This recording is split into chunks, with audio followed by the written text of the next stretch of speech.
Hello dear student, good evening to all of you. Welcome back to my channel study Tripura. আজকে আমি তোমাদের class 12-এ যারা পড়ো তাদের হাফ ইয়ারলি এক্সাম 2025-এ যে হাফ ইয়ারলি এক্সামটা হবে সেই এক্সামের সিলেবাসের একটা পোয়েট্রি আজকে আমি তোমাদের সাথে আলোচনা করব এবং এটার এক্সট্রাক্ট বেসড কোশ্চেন যেগুলো তোমাদের এক্সামে আসতে পারে সেই রিলেটেড কিন্তু ক্লাসটা করব। ক্লাসটা কিন্তু খুব ইম্পর্টেন্ট হতে যাচ্ছে, তার জন্য তোমরা ভিডিওটা দেখবে। আর এই যে ক্লাসটা করাবো, যদি ভালো লাগে তাহলে তোমাদের যারা বন্ধুরা আছে ক্লাস 12-এ পড়ে সবার মধ্যে ভিডিওটা শেয়ার করে দেবে, যাতে করে সবাই উপকৃত হয়। আর ক্লাসটা বেশি কথা না বাড়িয়ে আমি ক্লাসটা শুরু করে দেব। তো এই যে ক্লাসটা আছে, এই ক্লাসের এক্সট্রাক্ট বেসড কোশ্চেন, পাশাপাশি 2 মার্কের কোশ্চেন এবং লং টাইপ কোশ্চেন মানে 5 মার্কের কোশ্চেনও কিন্তু আমি আজকে আলোচনা করব। আর তোমাদের যে হাফ ইয়ারলি এক্সাম আছে সেটা কিন্তু আর বেশি দিন দেরি নেই, সম্ভবত সেপ্টেম্বরের প্রথম দিকে বা লাস্টের দিকে হতে পারে। আর যদিও না হয় তাহলে দুর্গাপুজোর পরে কিন্তু শুরু হয়ে যাবে। আমার মনে হয় দুর্গাপুজোর আগেই হবে, যদি রুটিনটা মানে তোমাদের যদি রুটিন দিয়ে দেয় তাহলে আমি অবশ্যই জানিয়ে দেবো তোমাদেরকে। তার জন্য তোমরা অবশ্যই আমার চ্যানেলে চোখ রাখবে। তাহলে আমি আজকে ক্লাসটা শুরু করছি। মাই মাদার এট 66। দেখো, ক্লাসটা শুরু করছি, তোমরা ভালো করে দেখো ক্লাসটা। এই যে ক্লাসটার নাম আছে কি মাই মাদার এট 66, মানে আমার মায়ের বয়স এখন কত হয়ে গেছে, 66 হয়ে গেছে। রিটেন বাই কমলা দাস। কে লিখেছে? কমলা দাস। আর এই যে পোয়েমটা আছে, এটা থিম কি আছে দেখো। থিমটা আছে কি এজিং। এজিং মানে কি বৃদ্ধ হচ্ছে দিনের বাই দিন, day by day getting old. কে গেটিং ওল্ড হচ্ছে? এই যে পোয়েট আছে কমলা দাস, ওনার মা। তা আর কি আছে এটার মধ্যে? ভালোবাসা। ভালোবাসা কার প্রতি? কার দেখতে পাবো আমরা? লাভ। লাভ দেখতে পাবো কবির ভালোবাসা, ওনার মায়ের প্রতি যে ভালোবাসাটা আছে সেটা আমরা দেখতে পারবো।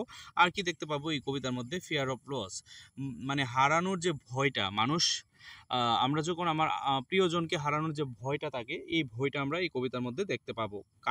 কার হারানোর ভয়? মাকে, মেয়ের হারানোর ভয়। যেহেতু তার মার বয়স 66 হয়ে গেছে, তো হারানোর একটা ভয় এই কবিতার মধ্যে আমরা পাবো। তাহলে আমরা কবিতাটা শুরু করছি এবং এই কবিতার সাথে সাথে আমরা কবিতার লাইনগুলো কিন্তু আমরা ডিসকাস করব যে এই লাইন মানে স্ট্যাঞ্জাগুলোর মধ্যে কি বলেছে। প্রথম স্ট্যাঞ্জা দেখো, টোটাল কয়টা স্ট্যাঞ্জা আছে? 3টা স্ট্যাঞ্জা। পাশাপাশি এই কবিতার পাশাপাশি আমরা কবিতার যে পোয়েটিক ডিভাইস আছে সেগুলো কিন্তু আলোচনা করে দেব। আশা করি সবাই ক্লাসটা বুঝবে, ভালো করে দেখো।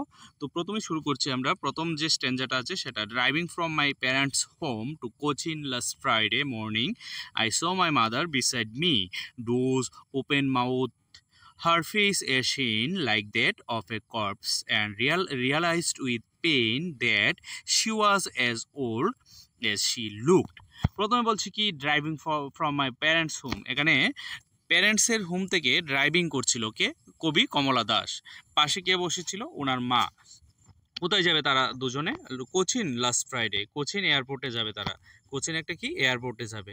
এটা কোন রাজ্যের? কেরালা। কেরালা রাজ্যের স্টোরি কিন্তু এটা। রাইটারের বাড়িও কেরালা।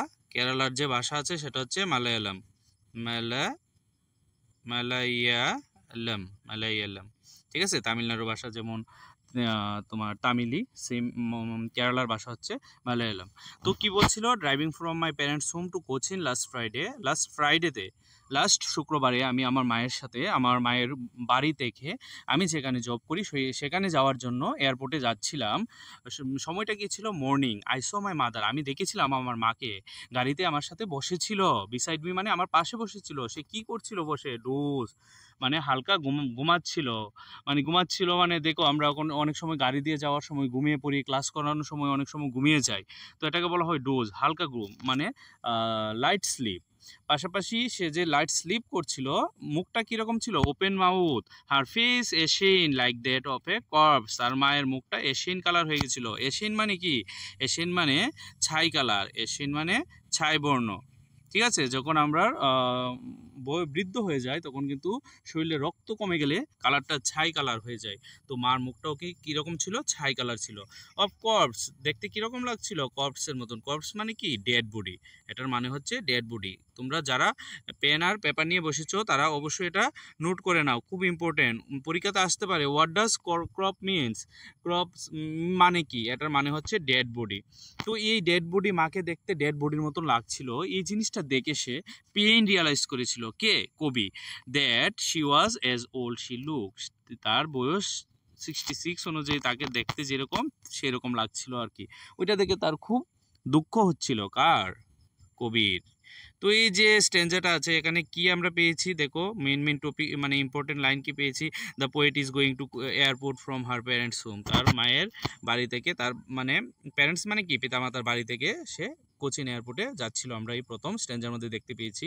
হার mother is sitting beside her, তার মা তার পাশে বসেছিল, অ্যান্ড ডোজিং মানে হালকা ঘুমাচ্ছিল, উইথ হার মাউথ ওপেন, তার মুখ হা করে, যেহেতু বৃদ্ধ হয়ে গেছে তার জন্য ঘুমানোর সময় হা করে ঘুমায় আর কি, যেহেতু শ্বাস প্রশ্বাস কমে যাচ্ছিল, বয়স যেহেতু হচ্ছিল, শ্বাস প্রশ্বাস নিতে অসুবিধা হয় নাক দিয়ে, তার জন্য মুখ দিয়ে হা করে শ্বাস প্রশ্বাস নিচ্ছিল।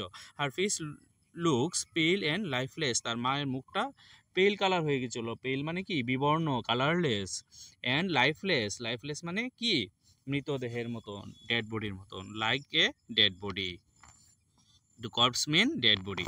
The poet feels sad seeing how old and weak her mother's look. তার মাকে দেখে তার খুব দুঃখ হচ্ছিল, যেহেতু তার মা দিন দিন বৃদ্ধ হয়ে যাচ্ছে, উইক হয়ে যাচ্ছে, তার জন্য। তো প্রথম স্ট্যান্জার মধ্যে আমরা এগুলো পেয়েছি। এবার দ্বিতীয় স্ট্যান্জাতে চলে যাব। দ্বিতীয় স্ট্যান্জাতে চলে যাওয়ার আগে আমি বলতে চাইবো তোমাদেরকে ক্লাসগুলো কীরকম লাগে অবশ্যই কমেন্ট করে জানাবে। কমেন্ট করলে কিন্তু আমি বুঝতে পারবো যে তোমাদের কার কোথায় অসুবিধে আছে। তাছাড়াও অনলাইনে ক্লাস করার জন্য তোমরা আমার সাথে এই নম্বরে যোগাযোগ করবে, 9089310460। ইমিডিয়েটলি যোগাযোগ করো তোমরা, তোমাদের আমি বেস শুরু করে দিয়েছি। যারা যারা ক্লাস 12-এ পড়ো তাদের জন্য, আর ক্লাস 10-এ যারা পড়ো তাদের জন্য কিন্তু বেস শুরু করে দিয়েছি। অনলাইনে তোমরা পড়তে পারবে, সামান্য একটু খরচে, বেশি খরচ পড়বে না। আর ক্লাস যে করাবো 100% গ্যারান্টি দিয়ে করাবো। তোমরা যদি পরীক্ষাতে কমন না পাও আর ক্লাস করে যদি বুঝতে অসুবিধা হয়, তাহলে তোমাদের 100% মানি ব্যাগের গ্যারান্টি আমি দিয়ে দেবো, 100%। ঠিক আছে, 100% গ্যারান্টি দিয়ে পড়াবো, তোমরা নিশ্চিত পাস করবে ভালো করে ক্লাস ফলো করলে। তো আমরা দ্বিতীয় স্ট্যান্ডার্ডে চলে যাচ্ছি। But put that thought away and looked out at young trees sprinting, the merry children spilling out of their home. কবি তার মাকে দেখে অনেকটা দুঃখ যখন ফিল করছিল, তখন এই যে থটটা আছে এটাকে দূরে সরিয়ে অন্য কিছু ভাবার চেষ্টা করছিল। তার জন্য সে কি করছিল, তার মার দিকে আর না তাকিয়ে বাইরের জগতের দিকে তাকিয়েছিল। বাইরের জগতের দিকে তাকিয়ে সে দেখতে পেয়েছিল ইয়ং ট্রিজগুলো তার অপোজিট সাইডে ডিরেকশনে দৌড়াচ্ছে। কিভাবে, গাড়িটা সামনের দিকে যাচ্ছে আর গাছগুলো পিছনের দিকে যাচ্ছে। তো এটার দ্বারা কি বোঝাচ্ছে, ইয়ং যে ইয়থনেসটা আছে সেটা পিছনে ফেলে তারা সামনের দিকে চলে যাচ্ছে, মানে বয়স দিন দিন বেড়ে যাচ্ছে মানুষের, এটার দ্বারা এই বোঝাচ্ছে। এবং বাইরের জগৎটা কি ইয়ং আর ভিতরের জগৎটা ওল্ড, দুটোর মধ্যে কন্ট্রাস্ট করার জন্য, বিপরীত ধর্মিতা মানে বের করার জন্য এখানে সে ইয়ং ট্রিজগুলোকে মেনশন করেছিল কবি। ট্রি স্প্রিন্টিং মানে কি মুভিং ফাস্ট, গাছগুলো মুভিং ফাস্ট হচ্ছিল।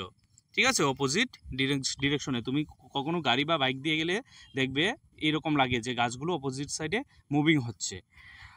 আর কি হচ্ছে, দ্য মেরি চিলড্রেন, মেরি মানে কি, আমরা মেরি ক্রিসমাস ডে পালন করি না, মেরি মানে কি আনন্দিত, ছেলে মেয়েরা ছোটো বাচ্চারা দেখো সবসময় আনন্দিত থাকে, তারা বাড়ি থেকে বেরোচ্ছে খেলাধুলা করার জন্য। খুব সুন্দর দৃশ্য, বাইরের দৃশ্যটা নতুন প্রাণবন্ত, আর ভিতরের দৃশ্যটা কীরকম, একদম প্রাণ যায় যায় অবস্থা।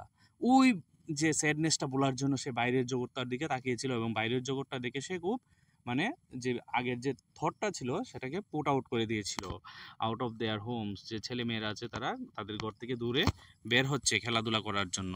তো এই স্ট্যান্জার মধ্যে এই কথাগুলোই কবি বলেছে। তাহলে এখানে দেখো আমি বলে দিচ্ছি কি কি বলেছে। The poet try to forget the sad thought about her mother's old age, সে তার মায়ের যে বৃদ্ধ হয়ে যাচ্ছে এই থটটাকে দূর করার জন্য বাইরের জগতের দিকে তাকিয়েছিল। She looks outside the car, সে বাইরের জগতে তাকিয়ে কি দেখেছিল, trees are running fast, sprinting মানে গাছগুলো, রানিং ফাস্ট মানে খুব দ্রুত গতিতে অপোজিট ডিরেকশনে দৌড়াচ্ছিল, and happy children are playing, যে ছোট ছোট ছেলেমেয়েরা আছে আনন্দিত ছেলেমেয়েরা তারা খেলাধুলা করছিল।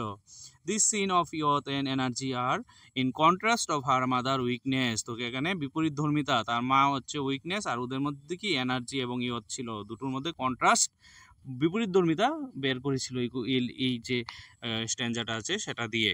খুব সুন্দর কিন্তু। তারপর নেক্সট যে থার্ড স্ট্যান্জা আছে এটা পড়বো, এটাই কিন্তু লাস্ট স্ট্যান্জা, তারপর কবিতাটা শেষ, তারপর আমি এক্সট্রাক্ট বেসড কোশ্চেনগুলো আলোচনা করব। স্ট্যান্জা 3, but after the airports security check, standing a few yards away, I looked again at her, one pale as a late winter's moon, and felt that old familiar ache, my childhood fear. বলছি কি security এবার এয়ারপোর্টে তারা চলে গিয়েছে, গাড়ি দিয়ে এয়ারপোর্টে চলে গিয়েছে। যাওয়ার পর সিকিউরিটি চেক যে হয় এয়ারপোর্টে, সেটা করার পর সে একটু দূরে দাঁড়িয়েছিল তার মাকে বিদায় জানানোর জন্য।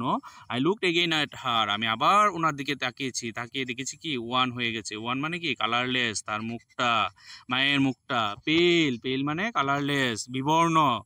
As a late winter moon, শীতের দিনে আকাশে যে চাঁদটাকে দেখতে কীরকম লাগে, দেখবে অন্ধকার মানে ঝাপসা লাগে, কুয়াশায় ঝাপসা ঝাপসা লাগে। তার মায়ের মুখটাও ঝাপসা ঝাপসা হয়ে গিয়েছে। কেন? বয়স হয়ে গিয়েছে, তার জন্য ছাপ পড়ে গিয়েছে মুখের মধ্যে, রিঙ্কেল পড়ে গিয়েছে। And fail that old familiar এক, এবং পরিচিত একটা ব্যথা সে ফেল করছিল, অনুভব করেছিল। ফ্যামিলিয়ার এক মানে কি, তা একটা পরিচিত ব্যথা। কোন ব্যথাটা? যেটা ছোটোবেলায় মাকে হারানো ভয় থাকে। দেখবে আমরা যখন ছেলেমেয়েরা থাকি, ছোটো থাকি, তখন আমাদের মা যদি বলে তোকে ছেড়ে এখন চলে যাই, আমি আর আসবো না, তখন আমরা খুব কান্নাকাটি করি। তো সেম ব্যথাটা তার এখন অনুভব হচ্ছিল মাকে যখন বিদায় জানাবে মানে এয়ারপোর্টে। বাট অল আই সেড ওয়াজ, আমি এত কিছু আমার মনের মধ্যে বুকে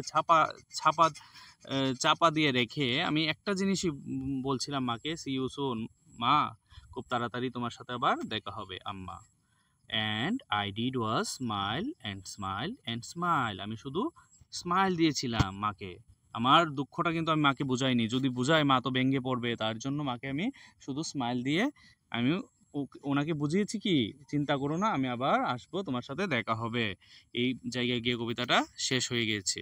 এবার দেখো লাস্ট স্ট্যান্জার মধ্যে কি কি আমরা পড়েছি। At the airport after security she looks at her mother again, security চেকের পর সে আবার এয়ারপোর্টে তার মার দিকে তাকিয়েছিল। হার মাদার লুকস ভেরি পেল, তার মার মুখটা বিবর্ণ কালার হয়ে গিয়েছিল। লাইক দ্যাট ফেন্ট উইন্টার মুন, কিসের মতন ছিল দেখতে? লেট উইন্টার মুনের মতন। আর প্রথমে সে তার মাকে তুলনা করেছিল কর্পসের সাথে, CORPSE, কর্পস মানে ডেড বডির সাথে। এই জন্য বলি ক্লাসটা পুরোটা দেখবে, একটু মানে লেন্দি হলে কিন্তু আমি ভালো করে বুঝিয়ে দিই, যাতে করে তোমরা একটা ক্লাস করলে আর কোথাও কিছু করতে হবে না, একটা দিয়ে কিন্তু তোমরা পুরোটা শিখে যাবে। A symbol of ageing and weakness, তাহলে এখানে তোমার লেট উইন্টার মুন কিসের সিম্বল দিচ্ছিল? A symbol of ageing and weakness. The poet feels deep emotional pain and fear of losing her mother, তার মাকে হারানোর একটা খুব ব্যথা তার মনে হচ্ছিল। Just like she feared separation of childhood, যেটা সে ছোটোবেলায় মাকে হারানোর যে বইটা থাকে ওইটা কিন্তু তার মধ্যে আবার জাগ্রত হয়ে গেছিলো। But she hides her pain and only smile, সে তার সব ব্যথা বেদনা বুকে চাপা রেখে সে তার মাকে স্মাইল দিয়ে বুঝিয়েছিল যে মা এখন যে তার মার থেকে দূরে যাচ্ছে, কোনো দুঃখ নেই তার মনে, এবং স্মাইল দিয়ে তার মাকে গুড বাই জানিয়েছিল। এটাই হচ্ছে স্টোরিটা। তো স্টোরিটা কীরকম লেগেছে তোমরা অবশ্যই আমাকে কমেন্ট করে জানাবে। আর আমি এক্সট্রাক্ট বেসড কোশ্চেনগুলো রেডি আছে, আমি এখন আরেকটা ক্লাস করাবো, ওই ক্লাসের মধ্যে আমি এক্সট্রাক্ট বেসড কোশ্চেনগুলো দিয়ে দেবো। ভিডিওটা তোমরা শেয়ার করে দেবে বন্ধুদের মাঝখানে। আর সবাই ভালো থাকবে।